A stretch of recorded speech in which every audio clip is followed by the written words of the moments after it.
Hello friends, ધમુસ kitchen and blog પર તમારું સ્વાગત છે. મિત્રો, આજે બનાવીશું એક ટેસ્ટી અને હેલ્ધી રેસિપી જુવારના ઇન્સ્ટન્ટ ઈદડા, જે ચોખાના લોટ કરતાં હળવા હોય છે, પચવામાં ખૂબ જ સહેલા અને આરોગ્ય માટે તો અતિ ઉત્તમ છે.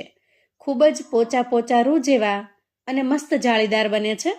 તો ચાલો ઝડપથી રીત જોઈ લઈએ. તો એના માટે સૌથી પહેલાં આપણે 1 કપ જેટલો જુવારનો લોટ લેવાનો છે. જુવારના લોટને આપણે ચાળીને તૈયાર કરી લઈએ. ખાસ કરીને આ લોટ છે એ આપણે જુવારના રોટલા કે રોટલી કરવા માટે દળાવતા હોઈએ એ જ લોટ લેવાનો છે, કોઈ જાડો કે ઝીણો લેવાનો નથી. અને બજારની અંદર જે તૈયાર પેકેટની અંદર આપણને જુવારનો લોટ મળે છે એની કન્સિસ્ટન્સી પણ એકદમ પરફેક્ટ હોય છે, આ રીતની જ હોય છે. તો તમારી પાસે ઘરમાં જો જુવારનો લોટ અવેલેબલ ન હોય તો તમને બજારમાં તૈયાર પેકેટમાં આસાનીથી મળી જશે. હવે આપણે એક મિક્સિંગ બાઉલ લઈશું અને ચાળીને તૈયાર કરેલા જુવારના લોટને બાઉલમાં ટ્રાન્સફર કરીશું. ત્યાર પછી આપણે એમાં 3 ચમચી જેટલી સૂજી ઉમેરી દઈએ.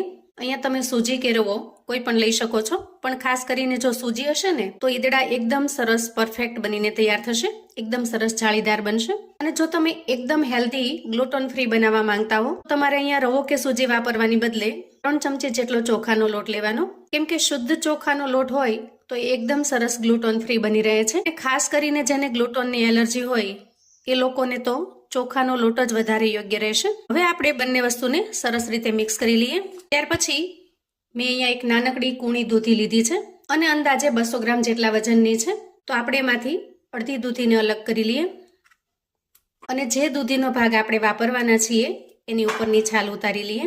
છાલ ઉતાર્યા પછી આપણે એને ખમણી લઈશું. ખમણવા માટે મેં અહીંયા મીડિયમ સાઇઝની ખમણી લીધી છે.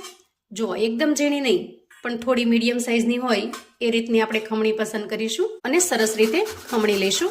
ત્યાર પછી નાનો એક કાકડીનો ટુકડો લીધો છે અને એને પણ ખમણી લઉં છું. અહીંયા આપણે દૂધી અને કાકડી બંનેને એક સાથે ખમણી લીધા છે. હવે આ રીતે ખમણીને તૈયાર કર્યા પછી આપણે મિક્સિંગ બાઉલ લઈએ અને ખમણીને તૈયાર કરેલી દૂધી અને કાકડીને એમાં ઉમેરી દઈએ. મિત્રો, મોટા ભાગે આપણે જો ઈદડા બનાવીએ તો પ્લેન બનાવતા હોઈએ, એમાં કશું જ ઉમેરતા નથી.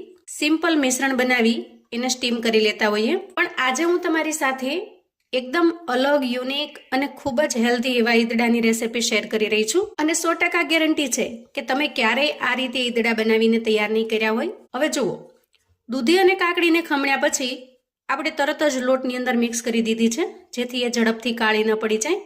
ત્યાર પછી અહીંયા અડધા ગ્લાસ જેટલી મેં ખાટી છાશ લીધી છે. તમે મોળી છાશ પણ લઈ શકો છો. તમે જો મોળી છાશનો ઉપયોગ કરો તો થોડી ઘાટી લેવાની, જેથી ટેસ્ટ એકદમ સરસ પરફેક્ટ બને. છાશને આપણે અહીંયા થોડી થોડી કરીને ઉમેરતા જઈએ. તો જુઓ, અહીંયા મેં અડધા ગ્લાસ જેટલી જે છાશ લીધેલી છે એ બધી જ ઉમેરી દઉં છું. બધું જ સરસ રીતે મિક્સ કરતા બેટરની કન્સિસ્ટન્સી કંઈક આ રીતની તૈયાર થાય છે. તો આ સમયે આપણે આ બેટરને થોડી વાર માટે ઢાંકી રેસ્ટ થવા દઈએ, જેથી એના અંદર આપણે જે સૂજી ઉમેરી છે એ સરસ રીતે ફૂલી જાય. સાથે સાથે છાશની અંદર જુવારનો લોટ પણ સરસ રીતે ફૂલીને તૈયાર થઈ જાય. ત્યાં સુધીમાં આપણે ઈદડા માટે એકદમ ટેસ્ટી એવી ચટણી બનાવી લઈએ. હવે આપણે મિક્સર જાર લઈશું અને એમાં થોડી કોથમીર ઉમેરી દઈએ. ત્યાર પછી 2 લીલા મરચાં ઉમેરીશું અને થોડો આદુનો ટુકડો ઉમેરીશું. સાથે સાથે આપણે 2 ચમચી જેટલા શેંગદાણા ઉમેરવાના છે. ત્યાર પછી ઉમેરીશું સ્વાદ પ્રમાણે મીઠું. હવે આપણે અડધા લીંબુનો રસ ઉમેરી દઈએ, જેથી એકદમ સરસ મજાનો ચટપટો ટેસ્ટ બનીને તૈયાર થશે. થોડી અમથી 5 ચમચી જેટલી ખાંડ ઉમેરીશું. અહીંયા તમે જો ખાંડ ઉમેરવા ન માંગતા હો તો સ્કીપ પણ કરી શકો છો. 5 ચમચી જેટલું આખું જીરું ઉમેરીશું. અહીંયા તમે ખટાશમાં લીંબુની જગ્યાએ 1 ચમચી જેટલા આમચૂર પાવડરનો ઉપયોગ કરી શકો છો, અથવા તો 2 થી 3 ચમચી જેટલું મોળું દહીં પણ ઉમેરી શકો છો. હવે આપણે જારની અંદર થોડું પાણી ઉમેરી દઈએ, લગભગ 4 થી 5 ચમચી જેટલું, અને એકદમ સરસ પીસીને તૈયાર કરી લઈએ. તો અહીંયા આપણે આજના નાસ્તા માટે એકદમ સરસ મજાની ચટણી બનાવીને તૈયાર કરી લીધી છે. તૈયાર થયેલી ચટણીને આપણે એક બાઉલમાં કાઢી લઈશું અને સાઈડ પર મૂકીશું. હવે આપણે બેટરને ચેક કરીશું. અહીંયા બેટર એકદમ સરસ કઠણ તૈયાર થયું છે. જે ગ્લાસના માપથી આપણે છાશ લીધેલી એ જ ગ્લાસના માપથી હું અડધા ગ્લાસ જેટલું પાણી લઉં છું અને થોડું થોડું કરી મિશ્રણમાં પાણી ઉમેરીશું. હવે જુઓ, અહીંયા બેટરની કન્સિસ્ટન્સી આપણે કંઈક આ રીતની રાખવાની છે. બહુ વધારે પડતું ઘાટું પણ નથી અને એકદમ ઢીલું પણ નથી. બેટર એકદમ સરસ પરફેક્ટ તૈયાર થઈ જાય ત્યાર પછી આપણે સ્વાદ પ્રમાણે મીઠું ઉમેરી દઈએ અને અડધી ચમચી જેટલી આદુ મરચાંની પેસ્ટ ઉમેરી દઈએ. અહીંયા મસાલામાં માત્ર આ 2 જ વસ્તુ ઉમેરવાની છે. હવે આ બંને વસ્તુને સરસ રીતે મિક્સ કરી લઈશું. મિત્રો, જુવારના ફાયદા વિશે તમે જાણતા જ હશો, કેમ કે જુવાર ખૂબ જ સ્વાસ્થ્યવર્ધક છે, ગ્લુટન ફ્રી છે, ફાઈબર, પ્રોટીન અને ખનિજોથી ભરપૂર અનાજ છે. વળી વજન ઘટાડવામાં, પાચન સુધારવામાં તેમજ ડાયાબિટીસને નિયંત્રિત કરવામાં પણ ખૂબ જ ઉપયોગી થાય છે. આ સાથે વિટામિન બી કોમ્પ્લેક્સનો ખૂબ જ સારો સ્ત્રોત છે અને ખાસ કરીને શાકાહારી લોકો માટે પ્રોટીનથી ભરપૂર ખોરાક છે. અહીંયા આપણું બેટર પરફેક્ટ બનીને તૈયાર થઈ ગયું છે. બેટરને થોડી વાર માટે સાઈડ પર મૂકીશું અને આ રીતે કોઈ મોટું વાસણ અથવા તો સ્ટીમર લઈશું અને એમાં 1 થી 1.5 ગ્લાસ જેટલું પાણી ઉમેરીશું. ત્યાર પછી એના અંદર આ રીતે કોઈ કાંઠો અથવા તો સ્ટેન્ડને સેટ કરીશું અને આ સ્ટેન્ડની ઉપર સરસ રીતે સેટ થઈ જાય એવી થાળી કે ડીશ લઈશું અને એને સરસ રીતે ઓઇલથી ગ્રીસ કરી લઈશું. હવે આપણે આ પ્લેટને સાઈડ પર રાખી દઈએ અને તૈયાર કરેલા આ વાસણને ગેસ પર મૂકી દઈએ, જેથી આપણે ઈદડાની થાળી તૈયાર કરીએ ત્યાં સુધીમાં ગેસ ઉપર પાણી પણ સરસ રીતે ગરમ થઈ જાય. હવે આપણે બેટરને લઈશું અને ફરી એક વખત બેટરને ચેક કરી લઈશું. ફરી થોડી વાર રહેવાથી લોટ થોડો કઠણ બન્યો છે, કેમ કે જુવારનો લોટ છે ને એ જેમ જેમ પાણી નાખતા જશું એમ વધારે ફૂલતો જશે. પણ હવે આપણે આના અંદર પાણી નાખવાની બિલકુલ જરૂર નથી.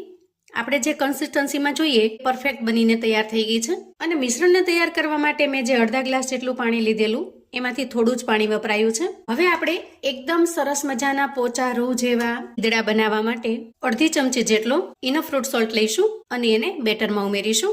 થોડું પાણી નાખી એને એક્ટિવેટ કરી લઈએ અને એકદમ હળવા હાથે સરસ રીતે મિક્સ કરી લઈએ. અહીંયા મિશ્રણને ફેટવાનું કે વધારે પડતું ચલાવવાનું નથી.